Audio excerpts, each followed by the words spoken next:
Hello and welcome to this week's CareerWise, the show that helps you get the very best out of your career. This week, the subject is mentoring. It's always been a crucial aspect of professional development, and recently there's been a massive increase in the number of courses and programmes to assist in the mentoring process. We'll be going to Yorkshire to find out how teachers are getting professional recognition from the GTCE's new Teacher Learning Academy for their mentoring work.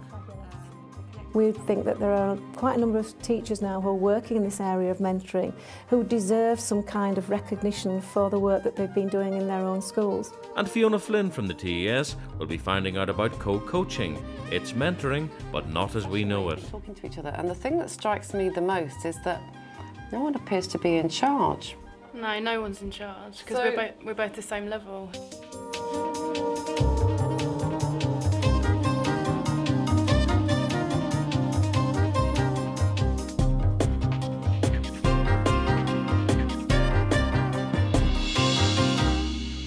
The quality of mentoring that trainee teachers receive is crucial, especially with the advent of the graduate training programme. Mentoring is a role with a lot of responsibility, and it's now possible to get professional recognition from the GTCE through their Teacher Learning Academy. The Mentor Network, that was set up by Janet Blackburn in Yorkshire 3 years ago, is encouraging its members to make the most of this. The whole issue of mentoring isn't always straightforward. So what we do, we start every session that we meet with an item called Natter and a Niggle, and I think that will give you some idea of the purpose of that, because people are constantly meeting new problems. They want to talk it through, and how do other people handle it? I'm improving all of the time by working with the mentees. After how many years teaching, Linda? You're going to admit that? I've got to admit it, after 30 years. But then we've also done some of the training sessions that the TTA, as it was, initiated a school-based training. So it was not just a problem-sharing thing, but it also in terms of taking forward people's training as regards being better skilled mentors. On top of being a classroom teacher, Kay Williams has mentored ITT students for the last 3 years.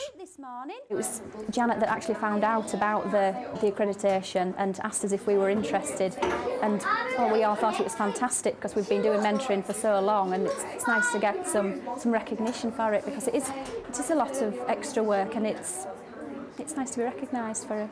We think that there are quite a number of teachers now who are working in this area of mentoring who deserve some kind of recognition for the work that they've been doing in their own schools. The feedback that I've got from them is that they are getting some kind of recognition for the mentoring that they are doing and for the work that perhaps in the past might have been taken for granted.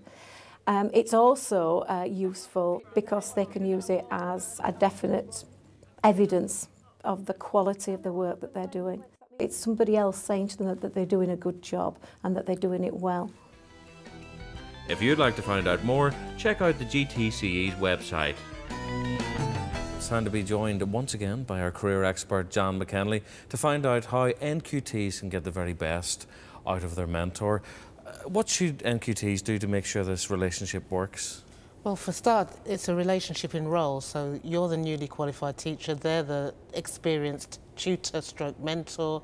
So you've just got to manage that relationship in terms of getting as much from them as you can. There are very clearly defined tasks that a mentor has to do with an NQT. There's a script, there's a series of activities, but over and above that, there's all that learning that you can get about the relationships, about how to manage certain dynamics in the school, that are available to you. Do NQTs sometimes focus on the personal side of that mentor relationship rather than working through all the levels of learning that they're supposed to? I think you've hit the nail on the head. It's about working through those levels of learning.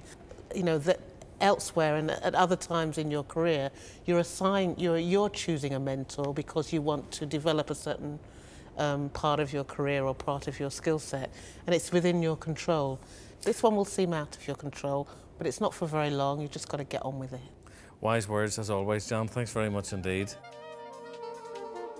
Joining me now are Barrie Joy, Head of Mentoring at the IOE, and John Bangs, Head of CPD at the NUT, to discuss developments in mentoring and coaching.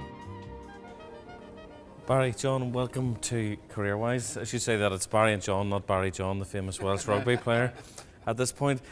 Mentoring's been touted, Barrie, as a kind of cure-all, something that does wonderful things to all aspects of training. Has the case been overstated? I think in some respects it might have been that everyone thinks mentoring and coaching in that respect can work wonders. They can, but it doesn't guarantee that all mentoring coaching is necessarily of a good quality. It works well when the quality is there. John, does a teacher have to have a particular mindset, do you think? I think they have to feel that they have nothing to fear from classroom observation, that they trust their peers to actually involve themselves in coaching in a way which they feel supportive. And I think there's a second issue. One of the great problems with coaching and mentoring is that you can move from a position of trust to a position where one person is controlling the other subtly, and that is an issue. Barrie, you've done impact studies for mentoring in terms of teacher training. What were the conclusions? Well, they've been very positive. The ones we've done in London, we've worked with both head teachers, training head teachers to mentor, coach other head teachers, and also training middle leaders in schools to mentor, coach other middle leaders. And that's been extremely positive. It's actually providing a quiet time when people can be listened to and feel valued and respected. And in that way, as that begins to spread across a school, you begin to develop a very special kind of climate, a culture of mentoring coaching, which is very special. Boy, do you know you've got it when you're in the school where it's happening.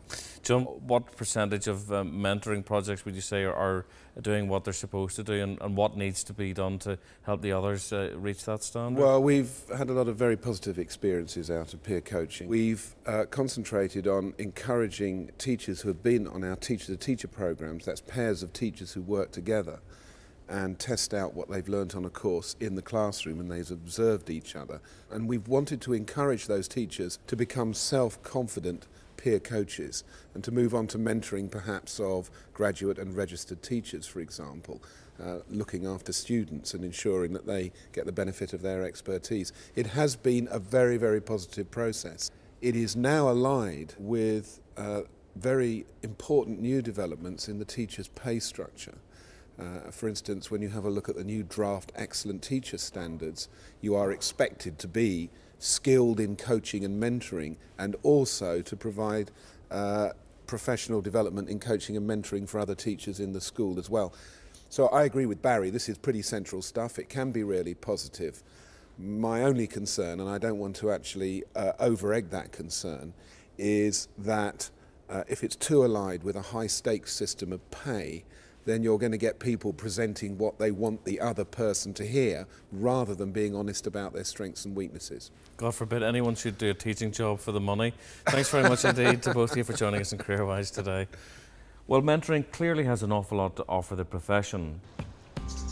And the latest big thing in teacher-to-teacher professional development is co-coaching. Fiona's at a school in Essex to do some on-the-ground research.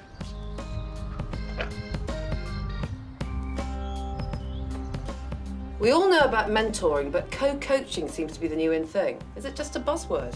I've come along to see it in action. Marie and Tania started together as NQTs 6 years ago, and they've always been there for each other. Now there's a label for their relationship. It's called co-coaching. So, Sally, these two have been talking to each other for the last 6 years. Why did the school decide to formalise it and make co-coaching official?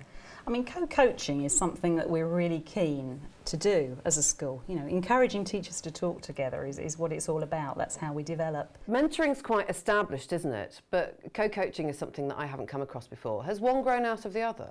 I don't think one's grown out of the other. I mean, I think co-coaching has always gone on. People have always wanted to talk, you know, oh, I've had a terrible lesson, let's talk about why. I don't think that's changed.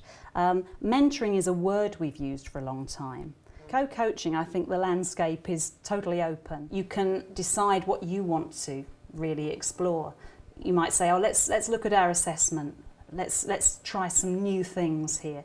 And you can get together with someone, really come up with some innovative new ideas and see how they go. Okay, so if a school management team want to set up the kind of culture that you've developed in the school over a period of, you know, a long period of time, you've got it going really successfully, but they're just starting out, what would be the one piece of advice that you'd give to them? One thing we're using is called the research lesson study, where two teachers will get together, they'll plan a lesson together, often will be cross subjects. Maybe they'll have the same theme. We both want to look at how pupils are going to use self-assessment in project work. So it might be someone from PE and someone from maths getting together, talking about planning a lesson. So the maths teacher will sit down like, this is how I'm going to teach this subject, but PE teacher may well be able to ask, well, why are you doing that?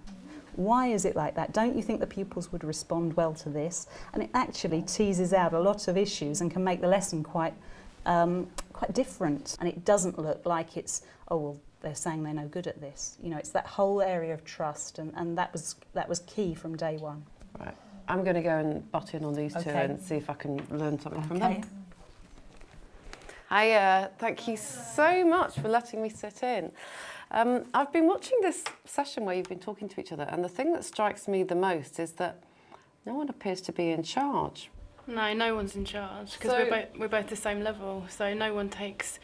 I mean, sometimes Marie might have more knowledge on one certain thing, so she'll take charge, sometimes I will, but it's definitely we're both on the same level. So, do you have an agreed agenda between you before you start, or do you each bring your own list of things that you want to talk about? Depends on what our work commitments are. So most of our co-coaching sessions are really informal, and it will be when I've dropped into the languages office and we just end up sitting down over lunch and or I come and talking, see you. Or Tania will come and see me, or but we rarely have a written agenda down. It's normally just a conversation that happens and keeps going. I noticed that you were sharing resources with each other. I was thinking that must save a huge amount of time in terms of, instead of spending 2 hours researching into something, you can tap off each other. Do you do that It's quite excellent. a lot? We do. No one feels that, well, that's my idea, I'm keeping it to myself. It's a very open environment here, and everyone talks about the ideas that they've had, and then that makes other people more positive and motivated. Yeah. So, Tania, is trust the key then to making mentoring and co-coaching work? I think it is, and I think you always have to be assertive about finding someone that you do trust. So if, for example, you've been working in a school where you don't get on that well with your mentor, where there isn't trust there, you need to go and seek someone that you are going to get on with, so that trust can happen. If somebody was thinking of taking on co-coaching, you know, in their own job, in their own school, you know, what would be your piece of advice to make sure that it works for them and doesn't just become another meeting that has to be gone through and another box that's got to be ticked? You need to make sure that people get something out of it, and you need to be open with each other about things and say, right, I'm going to try this, but maybe it won't work, maybe it will. But I think if something does work, the benefits that it has to that particular teacher and the classes that they teach far outweigh any sort of workload criteria that people might be thinking about, because you do get so much from just talking to each other. And I don't see it as being a hassle to have to meet up. I think I really do get a lot out of it, getting someone else's point of view who's on the same level and it's not someone that's looking down on you or thinking, oh, I wouldn't do things like that. We're taking risks together in that sense. It's been really useful and interesting to be able to sit in on this, you know, very quiet, intimate little honest chat that you've had with each other, and it's been a pleasure. Thank you very much. Thank you. If you'd like to find out more information on any of the items featured in this week's show, do check out the website. The address is www.teachers.tv/CareerWise.